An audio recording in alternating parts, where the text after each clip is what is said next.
So welcome back to another one, you guys. If you were new to the channel, my name is Andrew with Younger Volvo in Hagerstown, Maryland. For more information on our inventory, please feel free to check out the link in the description box below. And so today we are in the brand new 2023 Volvo V90 Cross Country because we just got it in and wagons are stinking cool. And this one is actually built and assembled in Sweden as well. So ultimately in this video, we will be testing out and going over everything about this one. So having said that, what do you guys say? Let's just go ahead and jump right into it.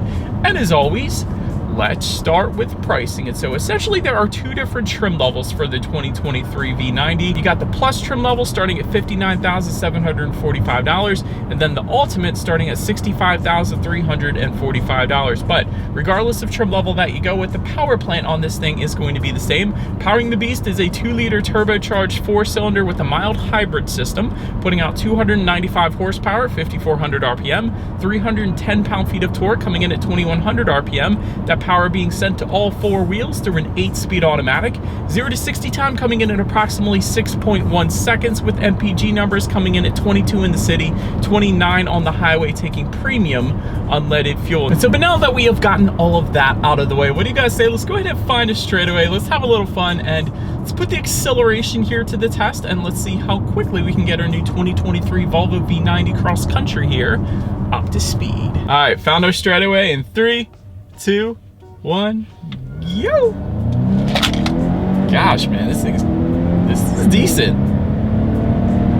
I like that. There is nothing wrong with that acceleration whatsoever. I think because of the mild hybrid system, there wasn't any kind of turbo lag or anything like that. It was instant acceleration there, so definitely not going to have any issues emerging onto the highway. It does throw your head into the back of the headrest, so that was plenty fine for the V90. But anyways, to go along with that acceleration, as always, braking is equally important. And so as expected, there are 4-wheel ventilated disc brakes. It does come standard on this one, but 60-0 stopping distance, get this, actually comes in at a very impressive 116 feet. Now, Volvo's always done a heck of a job with their 60-0 stopping distance numbers, but that is sports sedan good without a doubt. Traditionally in wagons and SUVs, you're gonna find upper 120s, if not 130s. I've seen as bad as 139 feet. So 116 feet, that is brilliant. And since there's absolutely nobody behind me right now, let's go ahead and test out the braking feel real quick. Yeah, I love it. I love it. The braking feel is wonderful in the V90. 100% on point. Definitely not going to have any issues. You're going to have a ton of confidence bringing this thing to a stop, especially quickly if you needed to. But anyways, done touching on suspension and handling. Up front, you're going to get a double wishbone type front suspension. In the back, integral link rear suspension. As far as ride quality goes, it's been perfectly fine on my short little test drive here today. Hagerstown's got some pretty nice roads though, so I will say that, but that has been perfectly fine. As far as steering feel goes, it's perfect, honestly. It's not too heavy, it's not too loose of a steering feel. If anything, I would say it leans a little bit towards the heavier side of things, which I personally prefer. So it's a very nice weight to the steering. Big fan of that. As far as cabin noise goes, we're going 51 miles per hour right now, so this is literally the perfect test for cabin noise.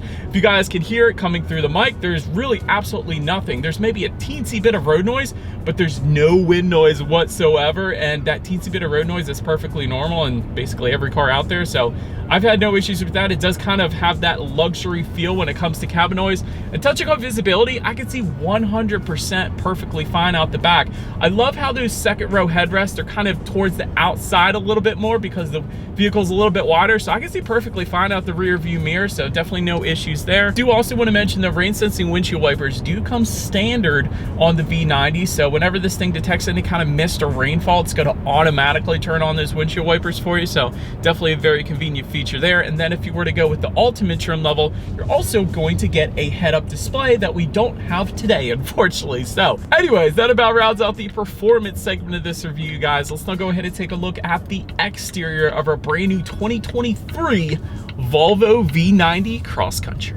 All right, so here she is, you guys, the new 2023 Volvo V90 finished in platinum gray metallic, in case you were curious of our exterior color name. And by the way, there are 3 new colors for the 2023 V90. First one being black stone, you got bright dusk metallic, and silver dawn metallic as well, in case you wanted one of those new colors. But as always, let's go ahead and start with where this one is actually made. Like I said at the very beginning of the video, taking a look at the VIN, first character is the letter Y, indicating that the V90 is built and assembled in Sweden, as they should be, in my personal opinion, for Volvo. But let's go ahead and start up front. Full LED headlights, meaning both low beam and high beam, do come standard with LED daytime running lights, of course. You do get the automatic feature and automatic high beams as well. So if you have your high beams on at night, since it's a vehicle coming in the opposite direction, it's going to automatically dim them back to low beams. Then when that vehicle is gone, it's going to automatically bounce it back up to high beams for you. So very convenient feature there. My wife absolutely loves that one. But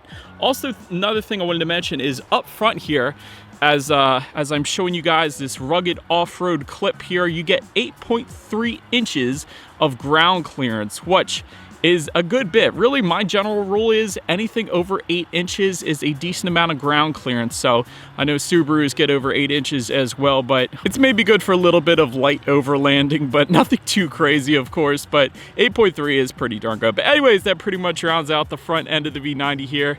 So now go ahead and make our way to the side. All right, so now since we are around to the side of the V90, black window surrounds do come standard for both trim levels.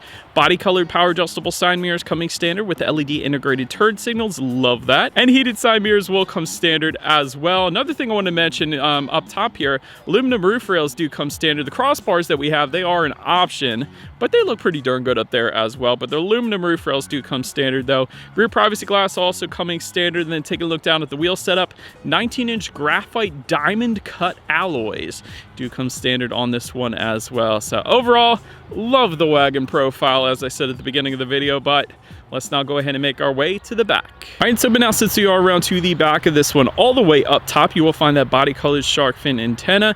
Just below that, rear spoiler with an integrated brake light. Just below that, rear window wiper, of course, since we have the Wagon. Do have the Volvo lettering spelled out horizontally. That definitely looks very good as well. You do have that Cross Country lettering spelled out horizontally on the rear bumper. I'm gonna get up a little closer just so I can show that to you guys. So that's a pretty cool little accent piece as well. But just underneath of it all, I'll get up underneath of this thing here, but you do actually have dual exhaust outlets. They are tucked away, of course. They are not exposed any longer as Volvo used to do it. I would have preferred that, but anyways, that's the way everything is going these days. So having said that, I still do believe you guys know what we have to do next. As always, here is that exhaust clip.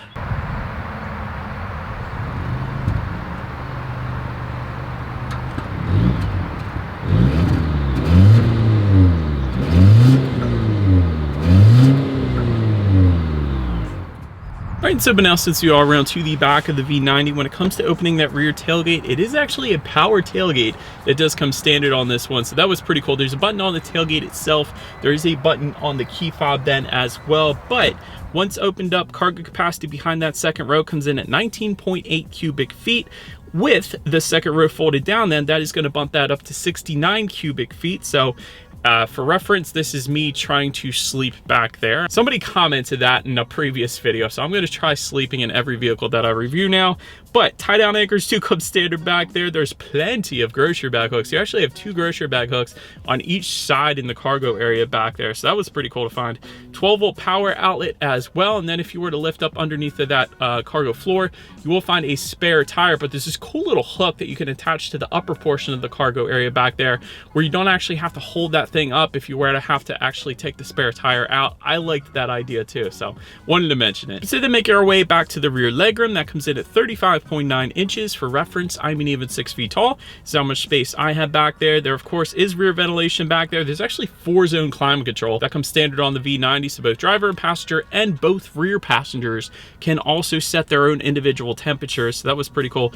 Rear center armrests with cup holders coming standard as well, and you actually do get 2 phone charging ports back there then as well. But then make our way up to the front seats. Power adjustable front seats with memory settings coming standard. Heated front seats also coming standard, but if you go with that ultimate trim level that we don't have today, you will also get ventilated front seats and massaging front seats as well. So that is definitely very nice, but overall seating was okay. I'll put it that way. There are some pressure points that wasn't a huge fan of, but overall I managed to get by just fine, so no issues for me. And I absolutely love the little flag of Sweden always found on the passenger seat in every single Volvo that is produced. So that is pretty cool too. But then let's go ahead and take a look at the steering wheel. It is tilt and telescoping. It is leather wrapped. The 10-2 grips have a little spot for your thumb to rest as well. So kind of thought that was pretty cool. But instead of making our way to the startup, let me start by showing you guys the key. You got your Volvo logo on the one side. All of your buttons are located on the side of the key, but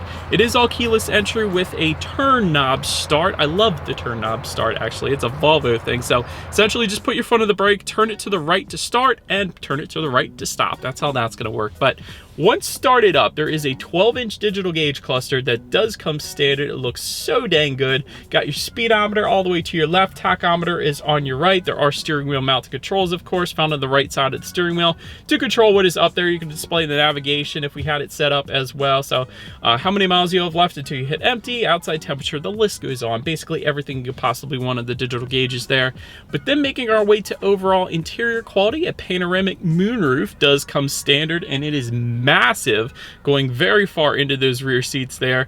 Aluminum door sills also coming standard. There is a tailored gear selector that you guys are looking at right now. I'm showing that to you guys. But if you go with that Ultimate, you get the Orfor's crystal gear selector. So it's crystal glass made in Sweden, essentially. So that is a pretty cool setup as well. But overall, I love the wood trim. I like the dark and the kind of saddle brown contrast that we have in this one today. One of the coolest things that I noticed the second I got in is you kind of have this carpeting found on kind of next to the driver's right knee. It's also on the passenger side, of course, it would be their left knee, but I like the attention to detail and this super soft carpeting that we have in this one today.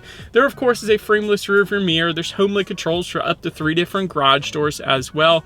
And the lighting, it's not really a button for the overhead lighting here. You just simply kind of touch it and it turns on and off. So I absolutely thought that was pretty stinking cool as well. But now let's go ahead and make our way to the tech display here. You get a 9-inch color touchscreen display, Bluetooth and audio streaming coming standard, Android Auto, Apple CarPlay, factory navigation system actually as well. You can adjust your climate control settings up there along with your heated seat buttons as well, and a heated steering wheel if you end up getting that, and of course your radio information. And so when it comes to the sound systems, there's 2 of them. It's going to obviously depend upon the trim level that you go with. So for the Plus trim that we have today, you're going to get a 10-speaker sound system with 220 watts.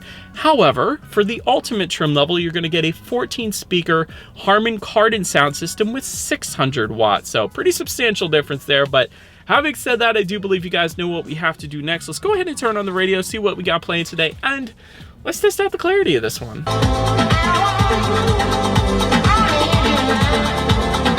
Alright, so the clarity was pretty darn good. I don't mind the clarity in that 10-speaker sound system, and honestly, 10 speakers is a good bit of speakers. A lot of times you'll find a standard 6-speaker sound system. Sometimes manufacturers will bump it up to 8, but very rarely are there 10 speakers in a vehicle unless you go with a luxury brand like Volvo, for instance. So clarity was alright. Bass wasn't the very most, but it'll get by, so I didn't have a problem with that. But if you're into music, I would definitely recommend getting the Ultimate, because that is probably going to blow you away. But anyways, last thing I want to mention to you guys on the infotainment screen at least is when you do put the V90 in reverse, you will find a rear view camera coming standard across the board, and there is a 360-degree camera, of course, available as well. But as always, that is going to lead us into safety. And so to start, let me first start by always mentioning this IIHS Top Safety Pick Plus, which pretty much applies to every single Volvo. I think it does apply to every single Volvo being built right now. So that is the best you can get.